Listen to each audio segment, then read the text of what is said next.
सुहाग रात पर ही अशोक ने रानी को कहा कि मैं तुम्हें एक नौकरानी बनाकर रखूंगा, पढ़ी लिखी नौकरानी। रानी को उस ना की सज़ा मिल रही थी। रानी एक मिडिल क्लास फैमिली से है। रानी घर में सबसे बड़ी है और वो 3 भाई बहन हैं। भाई सबसे छोटा है। रानी पढ़ने में अच्छी थी। घर वाले इतने सक्षम ना होने के बावजूद भी रानी ने कोचिंग से लेकर अपनी एमएससी की पढ़ाई जारी रखी है। सभी रिश्तेदारों ने रानी और घर वालों को टोका था कि ज़्यादा पढ़ी लिखी लड़की हो तो हमारी कास्ट में शादी में प्रॉब्लम होती है, इसलिए लड़की को ज़्यादा पढ़ाओ मत। हम मिडिल क्लास फैमिली में ऐसा ही होता है, सब कुछ शादी के लिए ही होता है। हर लड़की की तरह रानी की भी यही ख्वाहिश है कि उसे ऐसा पति मिले जो उसे समझे। समाज और रिश्तेदार के वजह से अब रानी के घरवाले भी उसकी शादी की जल्दी करने लगे। शादी के लिए कई रिश्ते भी आए, लेकिन शादी के लिए जब कुंडली मिल गई तभी घर वालों को पता चला कि रानी की कुंडली में कुछ दोष है, जिसके कारण अभी भी बात नहीं बन पा रही थी। बस इतना बात से ही रिश्तेदारों को और बातें बनाने का मौका मिल गया था। कई रिश्ते केवल इसी वजह से ही नहीं हो पाए। लेकिन कुछ ही समय के बाद रानी की कुंडली मिली अशोक से। अशोक ज़्यादा पढ़ा लिखा नहीं था। अशोक की एक कपड़े की दुकान थी जिससे उनका गुजारा चल जाता था। जिस तरह का लड़का रानी अपने लिए चाहती थी, अशोक वैसा तो नहीं था, लेकिन अशोक और रानी की कुंडली मिल गई थी। रानी के पिता ने जब रानी को अशोक की तस्वीर दिखाई तो रानी को लड़का दिखने में अच्छा ही लग रहा था, लेकिन रानी का मन नहीं मान रहा था। इसलिए पिता ने जब पूछा कि क्या करे बता, तो रानी ने कहा कि मुझे नहीं करना। मम्मी ने कहा क्यों, क्या हुआ है, तेरा दिमाग सही है क्या? इतना अच्छा लड़का है, ऐसे नखरे करेगी तो हमेशा यहीं बैठी रहेगी। एक तो कुंडली किसी से मिलती नहीं, और जब वो शादी के लिए तैयार है, सब कुछ अच्छा है, तो तुझे नाटक आ रहा है। क्या खराबी है लड़के में? माँ यह सब रानी को सुना ही रही थी, लेकिन रानी के पिता ने बात समझी और कहा कि ठीक है बेटा, और ढूंढते हैं। जब अशोक के घर वालों की तरफ से फ़ोन आया यह पूछने के लिए कि हम सब आ जाएं, घर और परिवार देखें, तो रानी के घर वालों ने कहा हम आपको बता देंगे। इस बात से भी वह भी समझ गए थे कि उनकी तरफ से हाँ नहीं है, इसलिए उन्होंने फिर दूसरी बार फ़ोन नहीं लगाया। उस ना के बाद रानी के लिए फिर से रिश्ते की तलाश शुरू हो गई। माँ थोड़ी नाराज़ थी क्योंकि उन्हें लगता था कि रानी को उस लड़के के लिए मना नहीं करना था। करीब 6 महीने तक खोज के बाद भी रानी के लिए कोई भी रिश्ता नहीं मिला। अब पिता के चेहरे पर भी परेशानी थोड़ी ज़्यादा दिखने लगी थी और यह बात रानी को साफ दिखाई दे रही थी। कई रिश्ते देखे, लेकिन फिर वही दोस्त आते रहा। मम्मी इस दौरान रानी को ताने मार ही रही थी। आखिर एक दिन रानी की माँ ने यह कहा कि अब भी हम लोग अशोक से बात करके देखते हैं, शायद तुम दोनों की जोड़ी ही बनना तय हुआ हो। अगर तू हाँ कहे तो। मम्मी के ताने और पापा की परेशानी को देखते हुए रानी ने इस बार हाँ कह दिया। माँ के कहने पर पिता ने अशोक के पिता को फ़ोन किया। पता चला वो भी अभी तक तलाश में ही थे। कुछ बातें हुई, थोड़े बहाने बनाए गए इतने दिनों तक बात ना करने के लिए, और संडे को मिलना तय हुआ रानी के घर पे। अशोक अपनी फैमिली के साथ आया। दोनों परिवार की मजबूरी समझो या नसीब, आखिरकार दोनों की शादी पक्की हो गई। रानी ने भी सोचा क्या पता शायद मैं उनके बारे में गलत सोचती होंगी, वो मुझे समझेंगे और जो मैं चाहती हूँ वो करने दे। दोनों परिवार वालों को जल्दी थी, इसीलिए शादी जल्दी में ही हो गई। लेकिन रानी ने एक बात नोटिस की, अशोक ने उससे अभी तक कुछ बात भी नहीं की। जब देखने आए तब भी, और ना ही रिश्ता पक्का होने के बाद ना ही फ़ोन पर बातें की, इसीलिए अब सीधा उनकी बातें सुहागरात पर होना थी। वो घरे भी आ गई। यह थोड़ा बहुत अजीब था कि वो ना सिर्फ पहली बार अपने पति को देखने वाली थी, बल्कि उससे बातें भी करने वाली थी। लेकिन उसने सोचा कि इस बात का भी एक अलग ही रोमांचक है। रानी ने फेरों के साथ ही अशोक को अपना लिया था। अब सेज पर उनका इंतजार कर रही थी। धड़कनें तेजी से धड़क रही थी। जिनको अपना मान लिया है उनकी शक्ल भी अच्छे से नहीं देखी है। फिर अशोक कमरे में आया, दरवाज़ा बंद किया और बिस्तर पर आकर रानी के पास बैठ गया। और सबसे पहली बात जो अशोक ने पूछी वो थी, मुझे पता चल गया था कि तुम मुझसे शादी नहीं करना चाहती थी क्योंकि मैं पढ़ा लिखा नहीं हूँ। उसकी आवाज़ में थोड़ा गुस्सा था। फिर वो बोला, देख अब तुझे यह अनपढ़ के पास ही आना पड़ा। रानी को यकीन नहीं हुआ कि वो उनके मुंह से पहली बातें यही सुनेगी। उसने बोला, किसने बोला आपको? ऐसा कुछ नहीं है। ऐसा कुछ होता तो मैं शादी ही नहीं करती।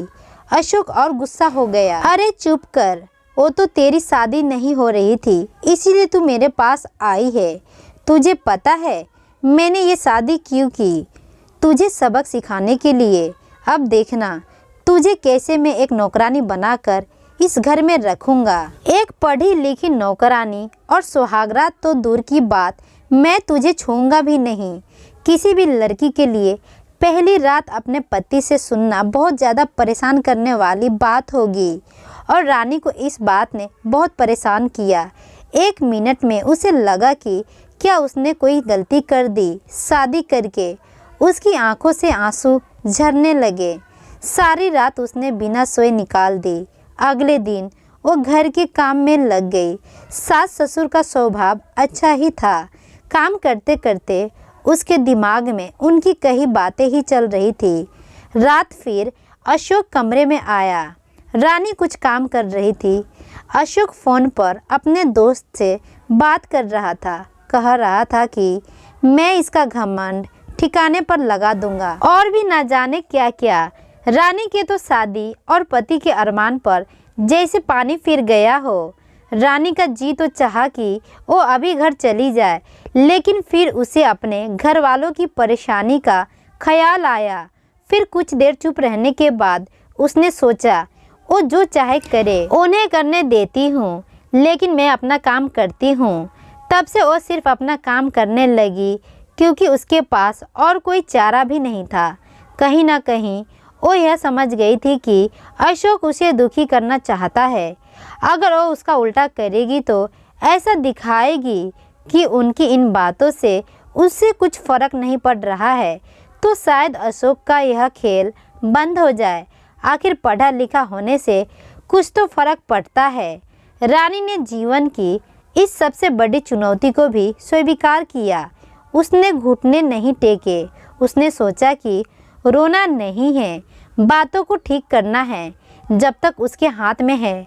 उसने यही किया। वो बेवजह खुश रहने लगी। अपनी सास ससुर को अच्छे से बना के खिलाने के साथ उनके साथ मंदिर मार्केट जाने लगी।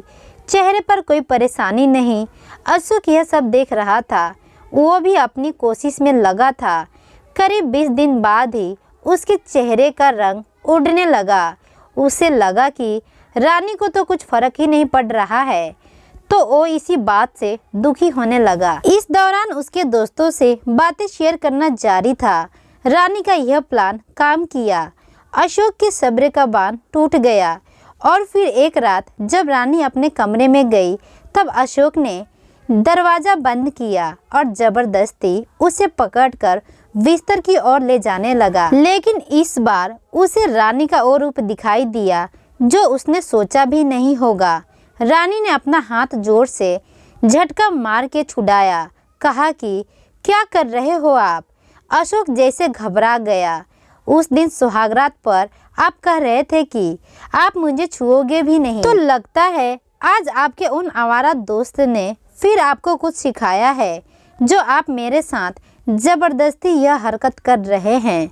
अशोक बोला, मैं तुम्हारा पति हूँ। रानी ने कहा कि हाँ, आप मेरे पति हैं, मुझसे प्यार कर सकते हैं, लेकिन यह प्यार नहीं है, यह कुछ और है। मैं तो आपके लिए ही आई थी, सब कुछ छोड़कर। आपके घर आपके साथ रहने, लेकिन आपने आते ही मुझे नौकरानी बना दिया। सबक सिखाने की बात करने लगे। अब आप मुझे तब तक नहीं छू सकते जब तक मैं नहीं चाहती, और जब तक मुझे नहीं लगता कि आप मुझे सच में प्यार करते हैं। उसी पल से रानी ने अशोक की आंखों में बदलाव देख लिया था।